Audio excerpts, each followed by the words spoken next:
kamu baru bergabung katanya ya di Rumah Quran 1 bulan. Nah sebelumnya itu gimana sih cara belajarnya untuk menghafal Al-Qurannya? Maksudnya belajar Al-Qur'annya gitu. Iya. Kalau di rumah yang aku sampaikan tadi. Oh iya, katanya dari Mesir ya tadinya ya tinggalnya ya? Enggak, aku tinggalnya di Sidoarjo, cuman abi aja kuliah di Mesir. Berapa lama kamu di Mesir waktu itu ikut abinya? 18 bulan. Ngapain aja di situ, Fawas? Ngafalin Quran sama sekolah umum. Gitu. Kalau Fawas sendiri kenapa sih tertarik untuk menghafal Al-Quran? Apa yang membuat Fawas pingin menghafal Al-Quran? Biar nanti kalau di surga kata Allah kan, siapa yang suka membaca surat Al-Baqarah dan surat Ali-Imran, nanti dia pas di padang mahsyar kan panas kan di sana, nanti ada 2 syafaat, ada 2 awan, yang kan satu awan kan yang suka baca Al-Baqarahnya, yang satu awan yang suka membaca Ali-Imran. Begitu, itu penjelasannya ya dari Fawas. Oke, Ibu Sarmini, pernah nggak sih anak-anak ini kan sudah belajar banyak ya, mungkin mereka ikut lomba untuk menghafal Al-Quran segala macam, prestasi-prestasi apa mungkin yang sudah diraih dari anak-anak ini? Kalau ini kan kita Rumah Qurannya baru ya, baru 2 tahun. Kalau untuk lomba-lomba kita belum mengikutkan mereka. Sebenarnya terbuka saja saya menaruhkan, tapi dari lembaga sendiri belum mengikutkan mereka. Karena biasanya kalau dari kami sendiri, karena kami itu ingin spesifikasi Rumah Quran kami itu cepat, karena anak-anak kan homeschooling semua, bagaimana Quran cepat selesai kemudian belajar yang lain. Nah kalau kita ikut lomba-lomba ini rata-rata kita fokus, ya? Perbaikan performa menyiapkannya sekian, bahkan bisa 1 bulan 2 bulan. Ini sementara kalau untuk nambah, apalagi kalau anak-anak besar ya SMP SMA 2 bulan itu bisa dapat 3 juz. Nah kalau itu tersetak untuk performa lomba itu sayang sekali. Baik, nah kita akan mencoba lagi ya untuk bergabung berbincang dengan Pak Adam Sukiman di Medan, Sumatera Utara. Selamat malam, Assalamualaikum Pak Adam. Waalaikumsalam warahmatullahi wabarakatuh. Iya, Pak Adam, ini kita lihat dari sini ada banyak sekali di sana. Ada berapa orang? Putra-putrinya ada 8 ya Pak Adam ya? Nah, alhamdulillah insya Allah. Iya, Pak Adam bisa diceritakan nggak? Ini katanya Anda memang dari dulu memiliki cita-cita agar anak-anak Anda menjadi hafiz dan hafizah, menghafal Al-Quran. Bagaimana awalnya Anda memotivasi anak-anak untuk belajar menghafal Al-Quran ini Pak Adam? Insya Allah Ta'ala berkat dorongan Tuan Syekh Azra'i Abdul Raub itu, kalau bisa anak Ananda Sukiman melebihi dari Sukiman, bisa menghafal Quran, bisa menyampaikan apa maksud yang dibaca dari Al-Quran itu, bukan hanya dihafal saja. Pak Adam, sekarang anak Anda yang paling kecil usianya berapa? Sudah bisa hafal berapa juz?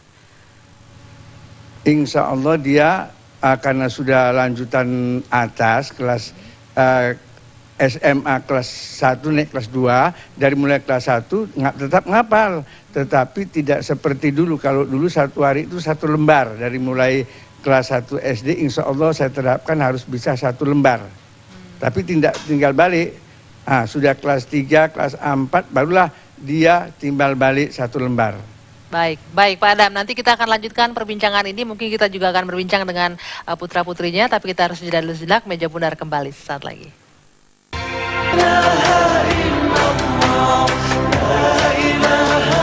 Muhammad Adam Sukiman dahulunya adalah penarik becak motor di kawasan kota Medan. Dengan penghasilan ini, Sukiman berusaha keras untuk menghidupi ke-8 anaknya.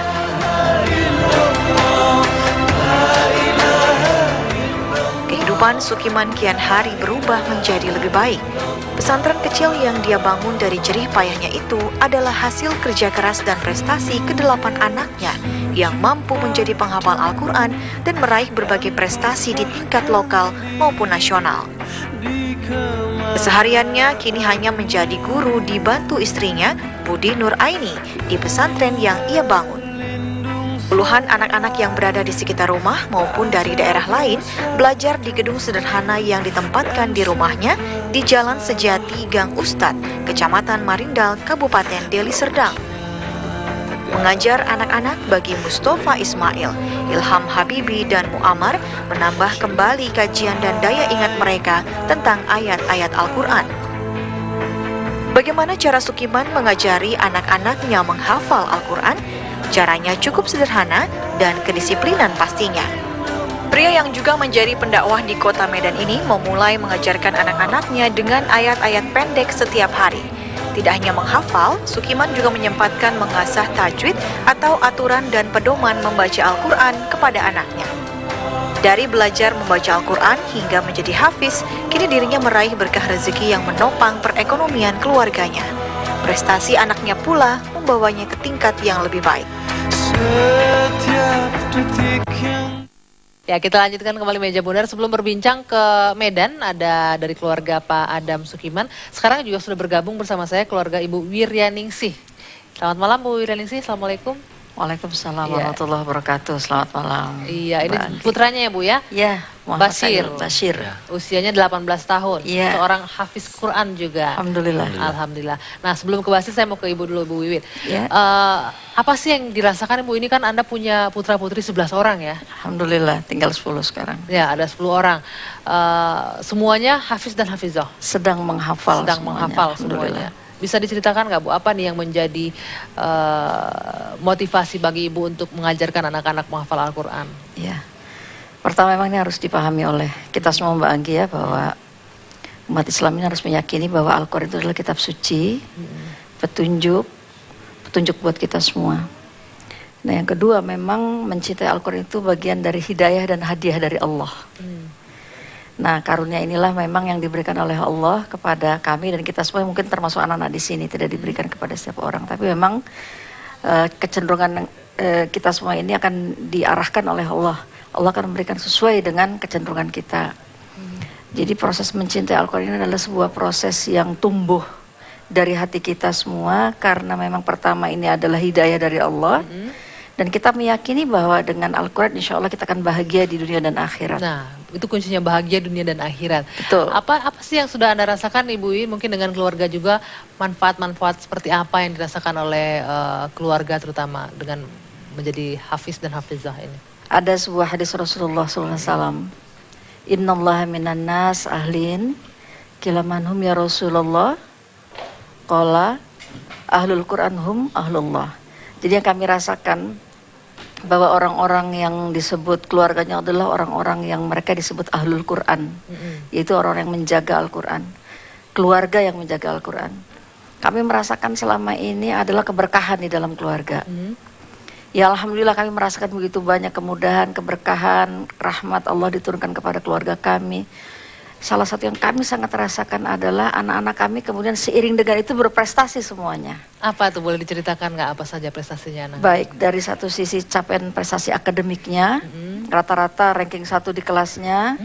Belum juga ada yang juara Olimpiade IPS waktu itu semasa SMA-nya, tingkat DKI. Ada juga yang bahkan adiknya Basir yang nomor 10. Dia baru menyelesaikan setoran hafalan 21 juz. Kemarin lulus, nilai Eptanas murninya, UN-nya itu tertinggi di sekolahnya. IPA-nya itu angkanya 10.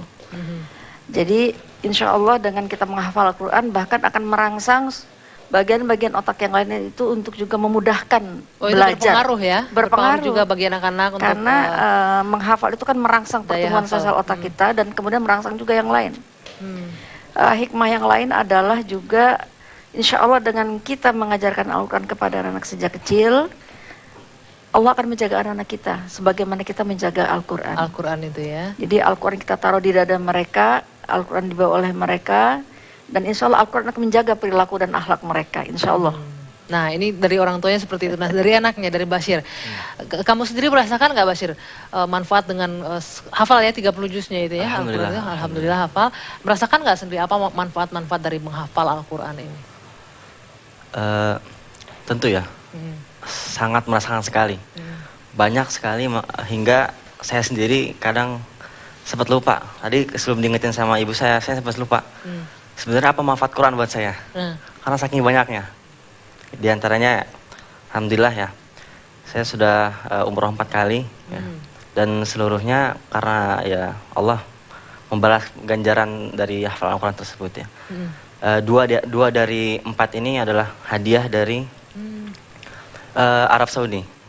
Satu karena memenangi lomba Musabaqah Fahmil Quran Karim tingkat nasional yang diadakan oleh organisasi Quran sedunia di Jeddah, diadakan nasional di Indonesia dan menang juara 1, dikirim ke Jeddah ya tahun 2012. Kemudian tahun kemarin bulan Mei ini saya memenangi lomba seleksi tilawatul Quran tingkat nasional di Bangka Belitung tahun 2013 dan bulan Mei kemarin mewakili Indonesia untuk MTQ internasional di Kuwait. Luar biasa, mewakili Indonesia itu ya. Dan kemudian bulan Februari sebelumnya ikut juga lomba Musabaqah Hifdzul Quran al Hadis. Jadi Musabaqah Hafalan Quran Hadis diadain oleh Kedutaan Arab Saudi di Jakarta. Tingkat nasional menang juara 2, kemudian maju ke tingkat ASEAN Pasifik ya. Berlomba bersama teman-teman dari Malaysia, Thailand, Myanmar, Brunei, Australia, New Zealand.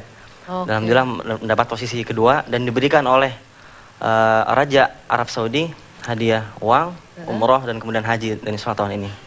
Menjadi undangan luar biasa raja. Ya.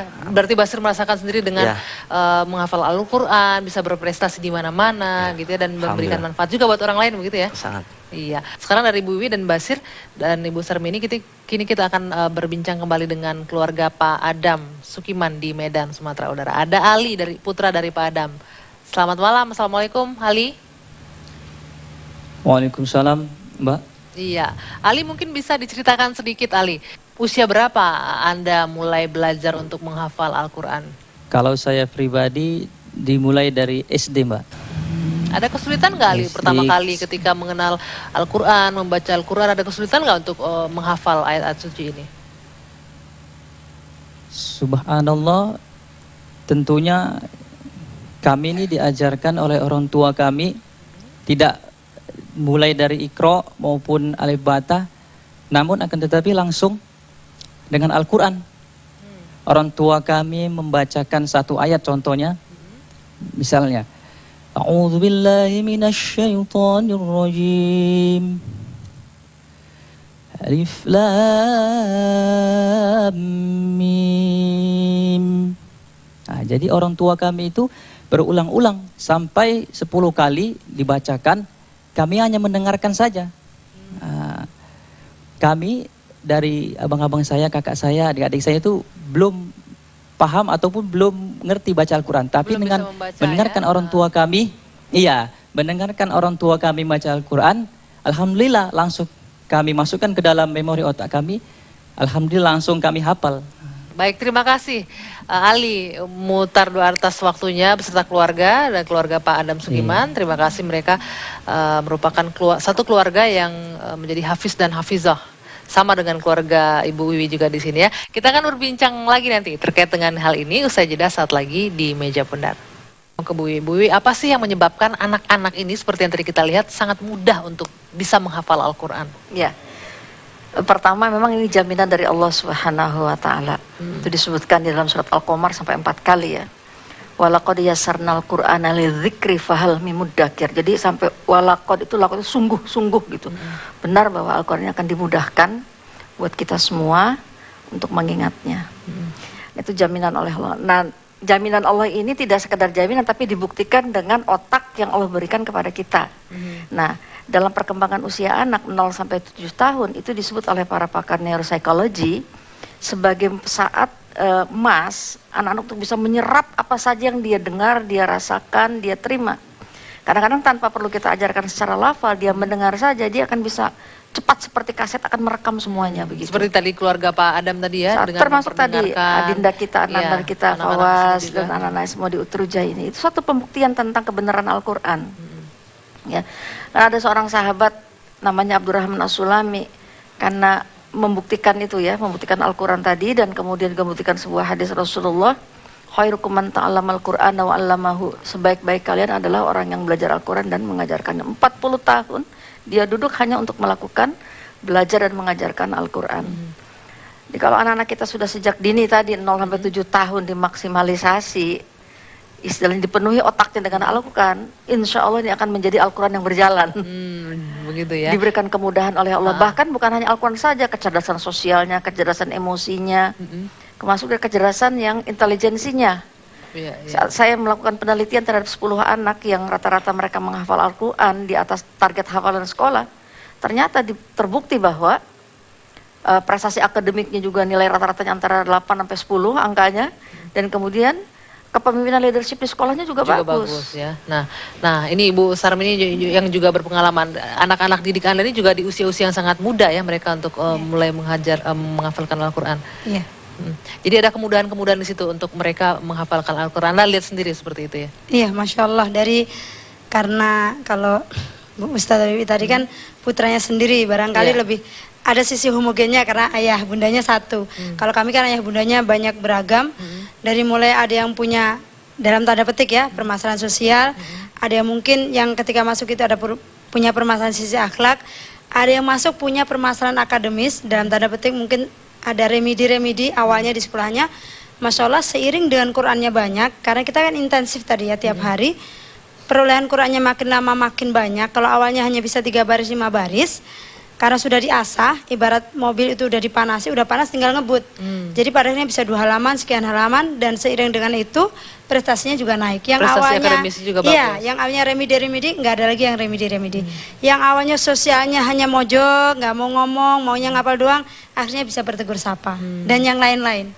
Itu juga Basir juga Anda merasakan ya ketika dengan menghafal Al-Quran itu juga menstimulasi otak untuk bisa bagus juga sehingga berprestasi di bidang akademis. Iya, sangat.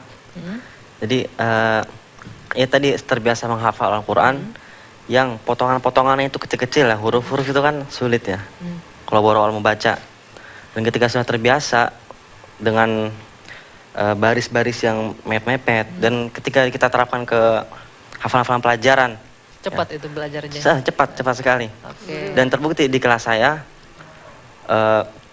alhamdulillah ya, selalu dapat ranking 3 besar sampai kemarin semester 1. Dan 3 besar itu semuanya hafid Quran. 3 besar itu semuanya hafiz Quran. Alhamdulillah. Masya Allah, tabarakallah. Nah sekarang juga Hafiz katanya juga akan melanjutkan sekolah ya Bu ya? Insya Allah ke Maroko. Ya, alhamdulillah kemarin lolos di tes di Maroko. Oh ikut tes juga di situ. Dan tertinggi lagi nilainya. Nilainya tertinggi Ya, juga. dari Alhamdulillah. 578 orang, yang dia bilang hanya 15 orang. Heeh. Dan alhamdulillah saya peringkat pertama. Oh di urutan pertama lagi. Iya. Alhamdulillah. Baik, subhanallah saya mendengarkan cerita-cerita yang luar